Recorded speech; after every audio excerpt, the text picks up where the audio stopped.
Lahat ng tao may reklamo. Karamihan sa atin hindi nauubusan ng reklamo.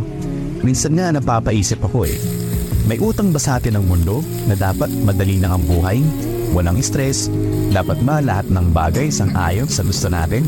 Pero alam mo kung anong problema dito? Walang garantiya na magiging madali ang buhay para sa'yo. Mahirap ang magtrabaho, pero mahirap din ang walang trabaho. Mahirap ang mag-ipon, mahirap din ang bumangon kapag Monday. So, kung mahirap ang buhay, tanungin kita, compare saan?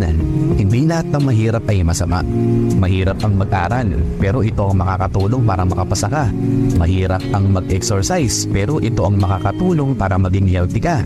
Mahirap ang magtiyaga, pero ito ang kailangan para sa magandang hinaharap. Kaya sa susunod, kapag sa tingin mong nahihirapan ka sa buhay, tanungin mo ang sarili mo, compare saan? Baka kasi hindi mo pala kailangan ng magaang buhay. Baka pala ang kailangan mo ay baguhin kung paano ito tinitingnan. Yakapin mo ang mahirap na buhay. Kasi kung hindi mo kakayarin ang hirap, paano mo makakamtan ang tunay na kahulugan ng buhay?